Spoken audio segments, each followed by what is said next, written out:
Explicar pro pessoal que o Sol ele tem ciclos, né? Isso, tem ciclos de atividade, né? Que é uma estrela, o Sol é uma estrela, como toda estrela tem ciclo, o Sol tem também.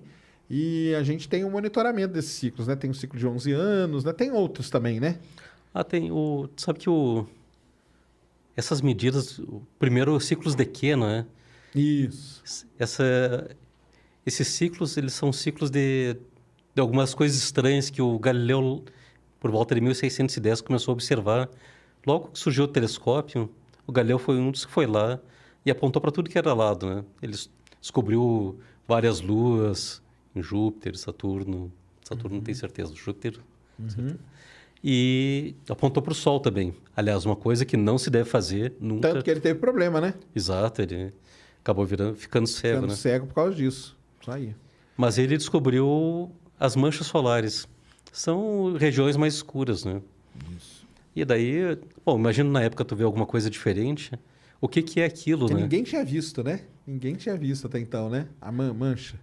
Não, tinha reportes anteriores, tinha né? de alguns... Sim, sim. Inclusive na China tinha tratados lá já Olha só. muito anteriores a... Porque um dos pontos legais é que basicamente a burocracia foi inventada na China, né? E eles registravam tudo. E tinha registros já de manchas solares, é claro. Vários eventos astronômicos diferentes eles registravam, né? E tinha, claro, observações ao olho nu. Mesmo por acidente, você olha, principalmente quando está próximo do horizonte. Sim, quando tá filtrado ali, né? Por Exato. algum tipo de coisa, né? Você consegue ver, né? A gente não deveria olhar, mas dá para ver se tem uma mancha maior. Realmente dá para observar que tem alguma coisa diferente, né? E daí, na época, você pode imaginar o que eles tentaram especular. Podia ser outros planetas, podia ser nuvens mais perto do Sol. Porque você, realmente, em 1610 não tinha... Não tinha nada pronto, né? Para explicar aquilo, né? E daí, com o tempo, foi passando... daí aconteceu uma coisa interessante, né? Que logo depois que o Galileu começou a observar as manchas solares, elas desapareceram. Daí ficou realmente por 70 anos sem... Claro, aparecia esporadicamente, muito raramente, uma mancha solar. E depois a gente ficou... Esse período de 70 anos, 80 anos, ficou conhecido como mínimo de Maunder, né? Então, esse período, realmente gerou dúvida se o Galileu tinha, ou os outros... Entendi. Não só o Galileu, porque o Galileu começou a observar e a notícia se espalhou. Então, vários astrônomos Começaram a observar. O Galileu, o bom dele é que ele registrava, né? As coisas, né? Isso é O grande fantástico. diferencial dele, Ele desenhava, todos eles desenhavam, né? mas os desenhos dele eram muito bem feitos, né? Muito bem feito mesmo. A lua, do sol e tudo. Exato. A mancha solar é um negócio perfeito, como ele desenhava perfeito, cara. Às vezes o pessoal costuma colocar até em cima de algumas imagens, assim, para você ver como que era, né? Muito legal. E aí desapareceram as manchas, só ficou sem mancha. Ficou 70 anos. Caramba. E tem muita gente que comenta, né, que quando elas voltaram lá por volta de 1700, tinha festa lá no Observatório de Paris para comemorar que realmente existia a mancha solar, né? Tá, sim. O pessoal abria champanhe e tudo. Então que era alguma coisa que tinha ficado a dúvida realmente. Imagina, 70 anos depois, são 2 gerações. Caramba. É complicado mesmo. E aí que o pessoal descobriu os ciclos. Isso, daí voltou a atividade, começou, eu não sei como e nem por que as pessoas realmente iam registrar diariamente porque aí começaram a estudar o Sol, né? Exato. O cara falou ali, cara, nesse Sol aí tem alguma coisa que estranha, né? Alguma coisa aparece, desaparece. Então vamos começar... Aí sempre tem, né? Aí surge um ramo da ciência, surge assim, né? Daí o pessoal continuou, vários observadores diferentes. Daí Bom, tem todo um meio do caminho ali, mas daí se resolveu padronizar essas medidas, que existe diferença entre um observador e o outro, né? Cada um comete um erro sistemático. Claro. E uma coisa interessante, eu tinha falado nos desenhos, né? Ainda hoje existe alguns observatórios que realizam os desenhos justamente para tu poder comparar com os dados históricos. Sim. Então, tu vai no observatório... Você tem uma base ali de comparação. Exato. Na Bélgica, por exemplo, diariamente, quando está aberto o céu, eles têm um telescópio específico. E um astrônomo vai lá e desenha? Vai lá e desenha. Ele projeta no... Entendi. E aí ele faz tipo uma... Exatamente como... Porque daí não é observação direta no olho, né? Claro. Aprendemos alguma coisa. Vai. Muita coisa. E daí, bom, com o tempo você descobriu que tinha os ciclos, né? Ou seja, a cada 11 anos, vamos dizer assim, aparece e desaparece ou aumenta e diminui o número de manchas solares, né? E daí você vai tentando entender por que acontece isso. E 400 anos depois a gente ainda não sabe. Bom, a gente entende muito do que está ali, mas exatamente a amplitude e o período, quanto tempo vai ocorrer entre o mínimo e o próximo mínimo, tudo isso ainda existe grandes dúvidas, né? Totalmente. Daí o porquê que acontece isso, porque o ciclo, na verdade, é o ciclo magnético do Sol. O campo magnético volta aqui para nossa conversa em termos do ciclo do campo magnético do Sol. Daí acontece uma coisa até, eu diria, muito parecida com o que acontece no interior da Terra, que são essas correntes. Só que são um material um pouco diferente do que acontece no interior da Terra. Na parte externa, os últimos 30% do raio do Sol tem que chama de zona de convecção, que é uma panela de pressão, né? Isso. Borbulhando lá. E esse movimento é um gás, né? Um plasma. Plasma, né? Isso. Ele acaba gerando o campo magnético. E esse campo magnético, na verdade, acaba sendo impactando o que são as manchas solares. Na verdade, o campo magnético do Sol é tão complicado que é como se tivesse milhões, milhares de ímãs. Isso que é e a legal gente vê falar. as linhas de campo, é como se fossem linhas cruzando. E no Sol a gente vê justamente quando ela cruza a superfície do Sol. E essas linhas são essas regiões mais escuras. E daí por que isso acontece é que realmente é o desafio entender. E ainda porque a gente não consegue enxergar tão claramente o interior do Sol. Dá para enxergar já o Sol usando técnicas parecidas com sismologia, né? Eles chamam heliosismologia. Então dá para estudar as ondas se propagando no interior do Sol e tentar ver qual é a estrutura. Por isso se conhece a estrutura do Sol também, da mesma maneira que se conhece da Terra, dá para também estudar. Tem uma ideia como que é, né? Exato. Aquelas sondas, a Solar Orbiter e a Parker, estão... Algumas coisas que elas querem entender é isso, né? Isso. Acho que mais a Solar Orbiter, né? Que ela vai pegar ali uma latitude maior do Sol, né? E são desafios diferentes, né? Porque a Solar Orbiter ela tem os instrumentos de sensoriamento remoto, que é basicamente imagiar o Sol, fazer imagens do Sol, né?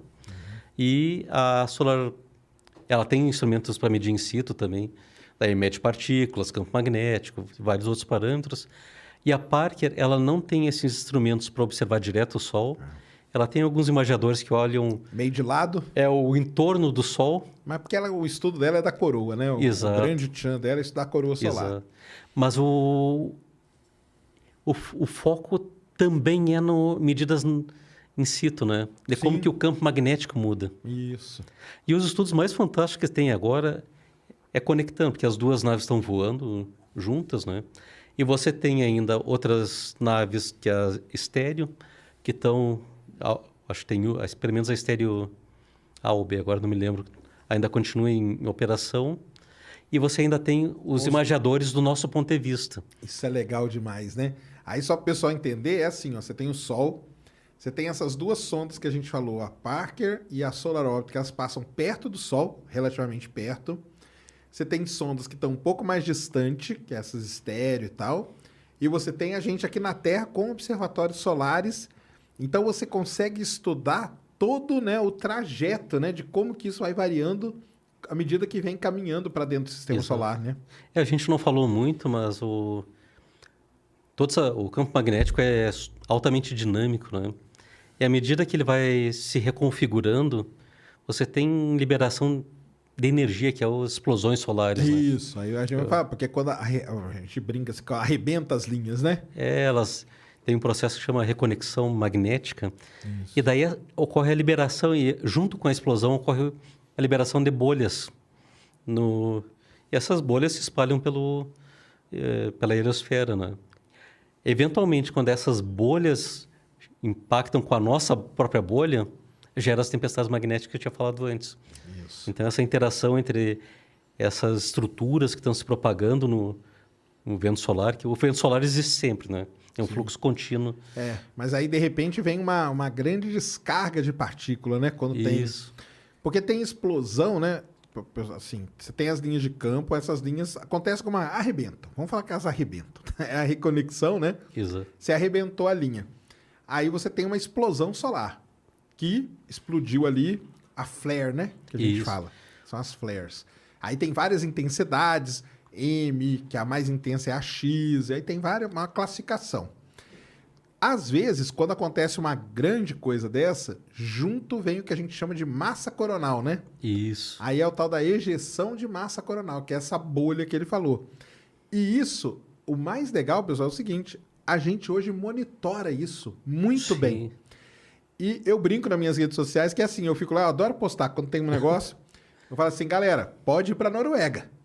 Vai ter o evento. Porque daqui uns 3 dias, demora mais ou menos uns 3 dias. Aí o pessoal fala, mas não viaja na velocidade da luz? Não, porque não é luz, é um conjunto muito grande de partículas, né? Realmente é uma bolha. É uma bolha. Elas viajam o quê? Uns 650, 700 km por segundo, né? Isso. Mais ou menos, né? Tem as mais rápidas, que chegam a 1.000, 1.500, mas são eventos bem mais... Bem mais, né? Mas é uns 700. Então elas demoram mais ou menos uns 3 dias. Então, quando tem uma grande ejeção de massa coronal, o pessoal aqui na Terra já sabe que dali uns 3 dias vai ter aurora. Isso. E o pessoal nas altas latitudes já começa a se preparar. Né? Porque hoje tem os fotógrafos de aurora, né? Sim, sim. A galera já começa a se preparar porque tá vindo tal. E quando chega é um espetáculo. E o legal de você estar aqui hoje é porque acabou de ter um, né? Faz poucos dias. Acabou, foi final de semana, eu acho, né? Foi no final de semana. Foi no final de semana. Teve um grande evento desse. O evento aconteceu, tipo, quarta-feira passada. E a massa coronal, essa massa de partículas, chegou na Terra no sábado. E o pessoal lá, todo mundo... E o mais legal de tudo, cara, foi... Não sei se você viu a foto que o astronauta fez. Você chegou a ver? Última não vi. Não viu? Ô, Mulambo, coloca aí, cara. Você tem acesso ao Twitter, não? Não sei qual conta. Não, qualquer uma, cara. Se você conseguir abrir. Aí, beleza. Escreve ali em cima, no negócio de pesquisa, escreve assim, ó. Thomas, Thomas, Pesquet. Tomar Pesquet. Aí desce aí. Você entrou na conta dele, né? No perfil dele? Uhum. Isso. Aí desce aí. Vai descendo, vai descendo. Vai mais. Pode mais. Aí, volta. Essa aí, ó. Essa aí. Coloca aqui na tela para o Luiz ver. Isso aí foi... Olha a imagem que esse cara fez. Da estação espacial? Da estação espacial. Olha isso, cara. Olha isso. Isso aí ele fez no sábado, porque, como a gente falou, veio essa massa, pessoal, e começou a interagir com a magnetosfera e gerou as auroras. Então foram fotos, assim, maravilhosas. O Thomas Pesquet, que é o jeito certo de falar, francês, né? Ele estava na estação espacial e ele fez essa imagem. E olha o que ele fala aqui, ó. Os spikes, esses tracinhos que vocês estão vendo aqui, mais altos do que a órbita da estação. Sim, exato. Olha que espetáculo. Cara, essa imagem é um espetáculo, não é? Só para o pessoal entender, as partículas estão vindo, elas eventualmente estão aprisionadas na nossa magnetosfera, e quando chega uma estrutura dessa, balança tudo, né? Sim. Então, tem partículas que podem entrar direto do vento solar nas calotas, certo. E tem partículas que já estão aprisionadas, que são... Excitadas nesse momento. Elas são tiradas da órbita ordinária dela. Isso. E acaba gerando... E esse traço é justamente a partícula atravessando a atmosfera. O spike ali. Isso, a partícula vai atravessando, vai perdendo energia. Olha que demais. E dependendo da energia da partícula, ela vai impactar a cor da aurora. Sim. Que vai estar sendo emitido por oxigênio, ou nitrogênio, ou hidrogênio. Depende da região que está sendo impactada. Está sendo impactada. Cara, essa foto desse cara aí, Pra mim, é uma das fotos mais bonitas que eu já vi de aurora. Põe a próxima também, cara. A próxima tá de lado, mas tá legal também pra caramba. Ah, isso, a de baixo aí, ó. Olha isso. Ah, é essa. Sensacional, né, cara? Esse cara aí, sensacional. E ele ficou esperando isso mesmo acontecer lá, porque Sim. a gente sabia que estava vindo, o pessoal Exato. monitorando, e ele conseguiu fazer esse registro aí. Cara, eu achei esse negócio... Isso aí dá para dar uma aula só nessa imagem, né? Sim, esse tipo de evento aí, os grupos que tem, vamos dizer, duas áreas, né? Tem pessoal que trabalha com pesquisa e o pessoal que já trabalha com monitoramento e previsão desses eventos. Sim. Inclusive, o INPE tem um programa específico, que é o Programa de Clima Espacial, para monitoramento desses eventos. Isso mesmo. Apresentar alerta. Isso é uma coisa importante até. Não, nós vamos chegar nisso aí. Eu viajei um pouco agora, mas Nós eu ia vamos chegar comentar nisso aqui. aí. Mas só para a gente falar disso aqui, que você estava falando da cor, eu sigo um pessoal na Noruega e o pessoal falou assim, cara, eu nunca tinha visto a aurora vermelha. Exato. Que ela é raríssima de ver e nesse final de semana eles conseguiram ver acho que foi G3. Chegou, não foi? Acho que chegou a G3. Não me lembro agora. Eu acho que chegou a G3. Porque esse G3 é o seguinte, a tempestade geomagnética, que foi que aconteceu, ela tem uma classificação também de acordo com a intensidade. Exato. E ela chegou, acho que G3, e o pessoal fotografou a aurora vermelha. Um dos caras falou assim, cara, eu nunca vi a aurora vermelha a olho nu, e eu tô vendo aqui agora. Então quer dizer que o negócio foi forte pra caramba, né? É que daí o vermelho, se eu não me engano, é a excitação justamente do oxigênio. É uma das emissões no... Porque normalmente o pessoal já viu aquelas fotos de aurora verde, né? Que colore o céu todo de verde. E dessa vez apareceu a vermelha.